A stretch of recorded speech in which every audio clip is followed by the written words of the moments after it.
Hola mis queridos amigos, nuevamente con ustedes su doctor Tigre, el que ronca en esta negra noche neoliberal latinoamericana,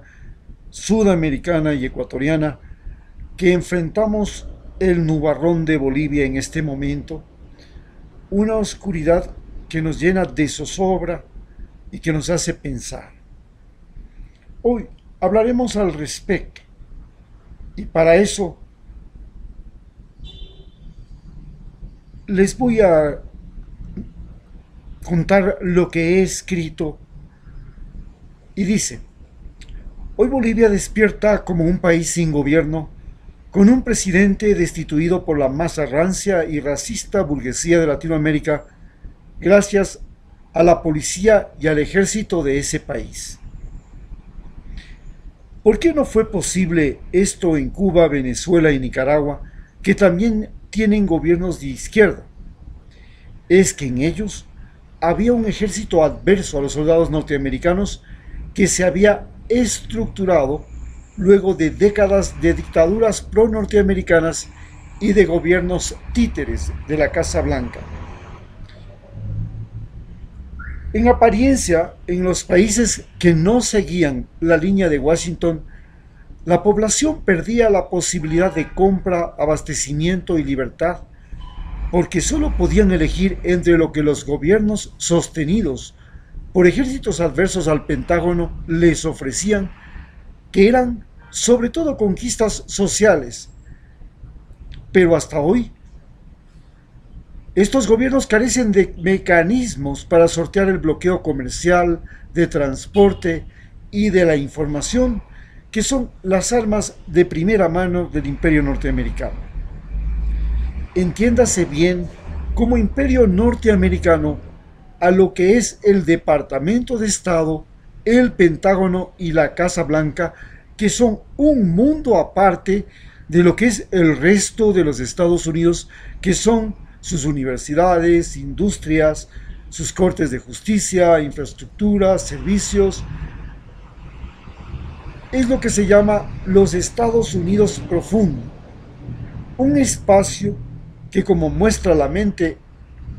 humana, lo es el subconsciente, o en el interés, lo que se llama la zona negra o la zona o la red oscura del Internet. En el imperio norteamericano, al igual que en el subconsciente y al igual que en la red oscura del Internet, está la mayor información y con ello el mayor poder. Así, por ejemplo, en nuestro subconsciente está todo el orden automático con el que funcionamos. Nuestro subconsciente identifica nuestra temperatura, nuestro latido cardíaco, nuestra movilidad, etcétera. Y de esa manera controla nuestro cuerpo. De igual manera, el Pentágono, la Casa Blanca y el Departamento de Estado controlan los mecanismos automáticos de supervivencia de Estados Unidos, o la red oscura del Internet controla el funcionamiento de la red general de Internet que existe en el mundo y que son en sí el gran poder. A no dudarlo, los ejércitos que sostenían y sostienen a presidentes adversos al Pentágono solo podían y pueden ofrecer a la población mejoras en la salud, en la educación, pero los habitantes no tenían ni tienen acceso a productos tecnológicos, a viajar, a las comodidades de la vida moderna que abundan en los países desarrollados o en los países donde los países desarrollados pueden comprar y vender sin restricciones. Pero Bolivia con Evo Morales, Ecuador con Rafael Correa, Brasil con Ignacio Lula da Silva y Argentina con los Kirchner pudieron ofrecer a su población no solo todo lo que parecía imposible, sino que además que los pobres dejaran la pobreza y no tenían un ejército para sostener este proceso a largo plazo. Ese fue quizás su principal falencia, y de esta manera los nuevos inconformes, aquellos que dejaron la pobreza, que eran aquellos a los que ayudaron. Ahora querían ser parte de los privilegiados y prácticamente se rebelaron. En teoría, lo que estos ejércitos que sostienen presidentes anti-Pentágono es que sostienen a un presidente que tiene problemas que limitan a los habitantes del país que gobiernan, porque los vecinos del otro lado de la frontera o los que viven en países más ricos o más pobres, pero con gobiernos que no pretenden el control de la población mediante el discurso de la igualdad, la justicia y la solidaridad, sino que dan a los habitantes la posibilidad cierta de ser más pobres o incierta de ser más ricos de lo que fueron sus padres, y siempre y cuando tengan buena o mala suerte. En estos países llamados de libre mercado, la pobreza es el punto de partida de la mayor parte de la población de sus habitantes, y puede ser una pobreza real, en la que falta todo, o una pobreza comparada, en la que simplemente los habitantes tienen deudas, y se convierten estas deudas en algo impagable, comenzando por el pago de la electricidad, el agua, el auto de lujo que compraron, etc. El nuevo pobre de las sociedades de libre mercado es aquel que desde que nace, cuando termina sus estudios y finalmente cuando está trabajando, es un deudor. Antes, cuando se nacía, ya se era el fiel devoto de un dios y se moría así. Luego se pasó a ser el peón con un sitio seguro en la hacienda, o un siervo a las órdenes del mismo patrón por toda la vida. Luego se pasó a ser un obrero o un trabajador del mismo lugar hasta jubilarse. Y en el mismo empleo hasta, quién sabe. Pero ahora, casi todo el mundo es un trabajador inestable, un migrante de empleo en empleo, de un lugar a otro y finalmente de un país a otro. En todos los casos, se llegó a considerar como felicidad a eso de ser devoto de un dios, el protegido de un patrón, el libre buscador de una oportunidad para sortear el desempleo, y finalmente se creía que la felicidad llegaba en la vejez, cuando se ponía a disponer de una pensión de jubilación y ya no se tenía la preocupación de los hijos, porque cada cual había cogido su rumbo y se tenía una casita y el tiempo indefinidamente libre. Pero esto se alteró en Chile,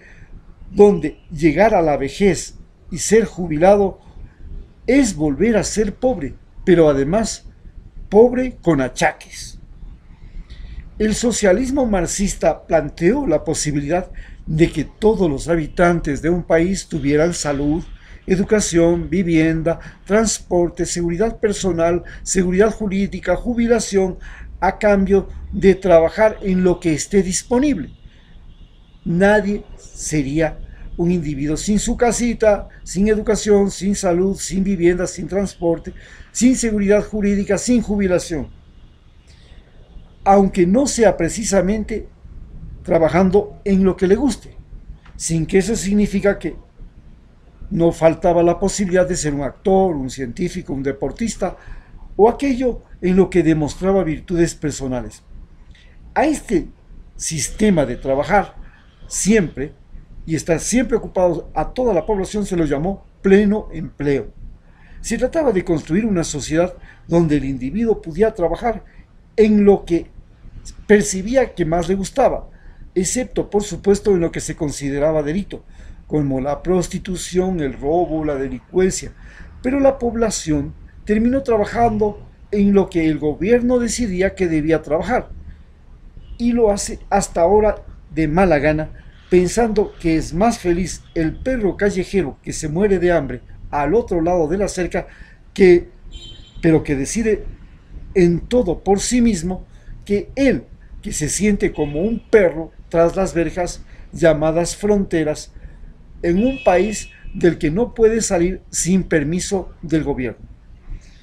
Y aunque se le vea más gordo y más sano, esto no significa que sea más feliz. Finalmente parece que el libre albedrío vale más que cualquier cosa. Los camaradas no podían ser homosexuales, prostitutas, enemigos del partido e incluso practicantes de una religión, pues se consideraba la religión como el opio que adormece a los pueblos. Tampoco se permitía la protesta, la insatisfacción o la desobediencia a un jefe. Finalmente el marxismo comenzó a extinguirse luego de haber sido la inspiración para la liberación de las colonias rebeldes contra los grandes imperios europeos en todos los continentes. Pero una vez más, empezaban a formarse el llamado hombre nuevo en estos países liberados, y este hombre nuevo y estos gobiernos se enfrentaban a las necesidades de ese hombre nuevo, que era la insatisfacción permanente, que es una particularidad del ser humano. En las sociedades no marxistas, la insatisfacción permanente es un problema que cada uno tiene, pero que el Estado se ve en la obligación de resolverlo de acuerdo a lo que dispone, y si no dispone de nada, mala suerte. En las sociedades marxistas, este problema de resolver la insatisfacción permanente tenía el problema de que en la medida que se resolvía algunas de las insatisfacciones de la mayoría, estas se volvían nuevamente insatisfechas al inventarse nuevas necesidades. Así, por ejemplo, lo que destruyó a la Unión Soviética no fue, que es un enorme país, no fue la tecnología, que en Occidente proveía todo tipo de herramientas, vehículos, máquinas, de electrodomésticos y algo fundamental, la computadora. La computadora industrial, que fue un invento ruso, pero la computadora personal fue un invento norteamericano que cambió el mundo, pues luego de que nació ella, de estas computadoras nació la Internet, que es una red de conexión de computadoras personales que cambió el mundo y la comunicación humana. Este retraso tecnológico significó el colapso de la Unión Soviética y, a no dudarlo, la imaginación y creatividad de los países llamados de libre mercado, encabezados por Estados Unidos, tuvieron una gran victoria hasta que apareció China y los llamados países emergentes, que tratan de resolver el problema tecnológico al mismo tiempo que las precarias condiciones de vida de las poblaciones. Y esto lo hacen mediante la creación de un mercado global. Pero el mercado global da paso a una llamada sociedad de consumo ilimitado, que desgraciadamente se ha vuelto la mayor amenaza de la vida en la Tierra. En América Latina, en especial en Sudamérica, el problema de la pobreza fue atendido exitosamente por una nueva forma de socialismo en la que se permite el libre mercado, la propiedad privada, la iniciativa personal, la ganancia, pero se limita la explotación laboral, la explotación de los recursos naturales y la acumulación ilimitada de la riqueza. Este nuevo modelo de gestión estatal trata de superar el analfabetismo en primer lugar, en segundo lugar la desnutrición, la falta de servicios básicos como agua, electricidad, ahora el internet, o la falta de comunicación, de escuelas, colegios, universidades gratuitas, y la falta de vivienda barata, de riego, de agua, de materiales necesarios para la agricultura. Para conseguir esto, el socialismo del siglo XXI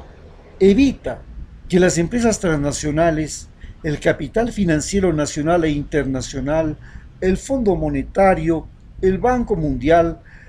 los bancos internacionales hagan festín, en especial cuando el país está en crisis, convirtiendo a los habitantes de este país en crisis en deudores eternos de la banca internacional, sea privada o sea pública, y luego empresa fácil de transnacionales. Pero esto se ha convertido en el talón de Aquiles del desarrollo, pues aparentemente no es posible ni siquiera comprar un celular, peor hacer megaconstrucciones para cambiar la economía de un país o las relaciones humanas sin endeudarse y terminar dejando a futuras generaciones nuevas formas de esclavitud como la llamada deuda pública o la deuda privada. Pero la sociedad humana está cambiando y lo hace con la tecnología. Todo se puede convertir hoy en recurso económico, es decir, en herramienta para producir y ganar dinero para hacer algo. Desde un celular barato hasta una gran mansión pueden convertirse en herramientas o medios de producción. Se puede convertir en buenos negocios el proteger áreas naturales como Galápagos o el trabajar en la casa. Anteriormente, los medios de producción como la tierra, las casas, los medios de transporte, las fábricas, las oficinas, los laboratorios, eran el fundamento de una empresa.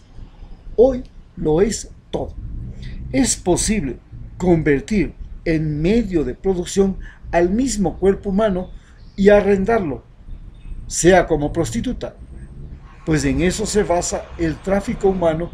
que ahora supera como negocio a las drogas, como negocio ilegal, o se puede ganar mucho dinero como brillante profesional o incluso como caballo de carreras. Esto se debe a que la comunicación entre los seres humanos cambió y la forma de aprender, de usar el conocimiento, de darse a conocer, de ser útiles, de conseguir algo, ahora difieren totalmente con lo que era hace una década. Pero este desarrollo humano hace que la insatisfacción sea una plaga y supere cada día a la insatisfacción de nuestros padres y a la capacidad de los medios públicos y privados, convirtiendo a la insatisfacción en el principal problema social y en el mayor problema cultural, generacional, étnico o de género, que puede llevar a colapsar un país mediante elecciones donde los insatisfechos pretenden volver al pasado, pensando que al volver al pasado ellos no volverán también a ser pobres. Al mismo tiempo, la insatisfacción crónica es hoy el mayor motor de cambio social humano y el animador de la imaginación, pero también es el mayor agente destructivo de la naturaleza. Ya no es un gobierno ni un gobernante, ya no es el Estado el que puede poner límites al ser humano, porque cada ser humano puede superar las leyes de un Estado viajando a otro, o creando su propio micromundo, haciendo mil trampas al sistema, burlando a la autoridad o simplemente siendo rico. Pero lo que no puede enfrentar solo es la destrucción del entorno familiar, cultural, social, económico o ambiental, ni tampoco puede construir solo nada. La vida humana se volvió mucho más interdependiente, ya no solo de otros seres humanos, sino de máquinas, estructuras sociales, lenguajes, religiones, inventos, conocimientos, formas de comunicación, de transporte y formas de prolongar la vida o perpetuarse mediante el video, la realidad virtual, etc. Pero lo más complicado es que al mismo tiempo se volvió más y más interdependiente de la naturaleza, del clima, del agua, del aire, de los minerales, de los alimentos que son especies vivas, de la vida en el planeta que habita, a pesar de que pareciera que en la casa, en la ciudad en el auto, en el avión, en el cine, en el internet, la naturaleza no existiera, estuviera al otro lado del cristal, lejos, y no se puso en el lugar en el que realmente estamos, y es en el lugar en el que somos más susceptibles a lo que pasa en el planeta, creyendo que lo que pasa en el planeta no nos afecta porque no vemos un mosquito en nuestra sala. En este planeta llamado Tierra, dos continentes conservan la mayor cantidad de la vida silvestre, la mayor memoria genética, la mayor biodiversidad, la mayor memoria de culturas ancestrales y el mayor espacio de vida natural. Esos son América Latina y África, que curiosamente son los continentes más pobres o donde la riqueza tiene la peor distribución, en especial en América Latina, donde la diferencia entre ricos y pobres o la desigualdad es mayor que en otros continentes. Y hoy es la causa de todos los disturbios que encienden las iras de sus habitantes. Hoy se cuestiona a las personas y las sociedades ricas dentro y fuera de cada país porque son una amenaza. Es que los ricos pretenden ser gobierno y los países más grandes, poblados y ricos saquean el mundo y poseen armas nucleares o ejércitos altamente destructivos. Las personas, corporaciones y países ricos han desarrollado formas de absorber o acaparar la riqueza, el dinero del mundo, mediante el llamado capitalismo desbocado o neoliberalismo, que puede producir millones de dólares de ganancia por minuto mediante la apropiación de todo, desde el agua hasta los bosques, el trabajo, la conciencia y la conducta humana mediante las redes sociales o los medios de comunicación y entretenimiento. Esto ha convertido a los países más desarrollados, a las corporaciones, a los billonarios, en agujeros negros que pueden atraparlo todo y hacer desaparecer desde especies de animales hasta la vida en los mares, la tierra e incluso en todo el planeta. Esta posibilidad se vuelve más evidente cuando un súper rico o billonario llega a gobernar un país que es una potencia mundial. Y lo estamos viendo en Estados Unidos y en América Latina. En Estados Unidos, estos agujeros negros, llamados ricos, al igual que en América Latina, son los que pasaron de ser generadores de riqueza e innovadores a ser concentradores mediante nacionalismos, deudas, créditos, prioridades nacionales, ejércitos terribles capaces de manipular a otros países o de saquear sus riquezas y convertir a los habitantes de los países pobres en consumidores casi autómatas y presas fáciles del marketing y la publicidad. En América Latina, nuestra existencia es parte de un juego de poder del presidente de los Estados Unidos, Donald Trump, que pretende amenazarnos con aranceles, ejércitos, medios, armas, si el gobierno o el presidente o los habitantes de otro país latinoamericano, de donde dicen de su patio posterior, no es de su agrado, ya sea porque quieren el petróleo de Venezuela, el litio de Bolivia, eliminar a los traficantes de droga de México, Colombia y Ecuador, o simplemente para probar nuevas formas de guerra como la guerra mediática, la guerra económica, la guerra tecnológica, la guerra electoral y las guerras judiciales, repitiendo siempre que es un juego. Así lo dice Donald Trump. Y él señala que tiene todas las cartas en su poder, es decir, sobre su mesa, y que las usará cuando se le antoje. Esto ha hecho que sea evidente que con Donald Trump en la presidencia de los Estados Unidos y los presidentes de potencias nucleares como Corea, Francia, Inglaterra, India, China, Rusia, Pakistán, Israel y otros países que quieren ser potencias nucleares, si, por desgracia, llega un presidente más provocador, intolerante, fanático, enfermo o desquiciado que el que está este momento en la Casa Blanca, se puede provocar una catástrofe mayor que la que provocó Hitler.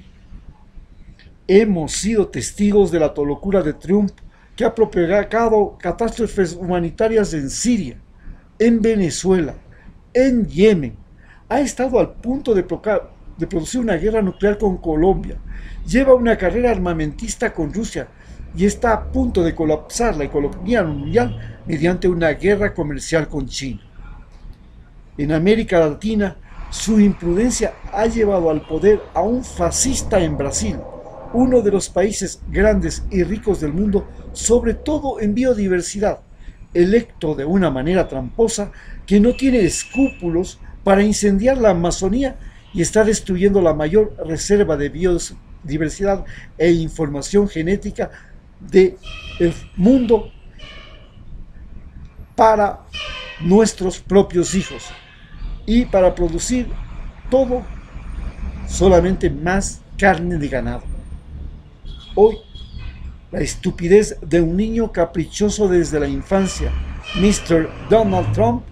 está a punto de desencadenar en Bolivia una guerra racial en el país con más indígenas en su población de Sudamérica, que puede despertar de letargo a los indígenas y mestizos de todo el continente, incluidos a los de Estados Unidos y Canadá, solo porque odia sobremanera al llamado socialismo del siglo XXI o a cualquier forma de socialismo que sea, y lo manifiesta en su campaña electoral. Para las próximas elecciones de Estados Unidos hay 3 candidatos multibillonarios. En Ecuador, 2. En Chile gobierna 1. En Argentina gobernó 1, que es para el liberalismo, donde lo único que importa es la ganancia sin importar la naturaleza, la redistribución de la riqueza ni el beneficio de un comprador, sino lo que importa es producir con el máximo de ganancia, hacer trabajar a la humanidad al máximo por el menor salario, vender al mayor precio posible sin importar si esto es perjuicioso o no para el consumidor. Y así tenemos como, por ejemplo, el gran negocio de los opiáceos. Es este principio del que lo que importa es solo el negocio, lo que sostiene a los narcotraficantes y mafiosos del mundo. Por esto decimos que los traficantes latinoamericanos finalmente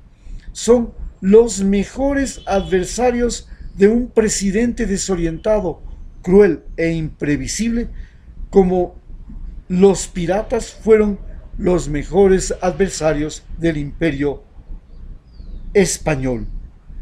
Nos asusta saber que en Chile el agua, los estudios, la salud, las pensiones jubilares, las minas, los minerales, todo es privado. Es el país más privatizado del mundo y ahora es una bomba que estalló, una mentira, una ilusión, un dogma que pretendió ser ejemplo para todo el mundo. Al finalizar, la ganancia tiene que dar paso a la responsabilidad ecológica, a la redistribución de la riqueza, al beneficio común, sobre todo sobre el beneficio personal,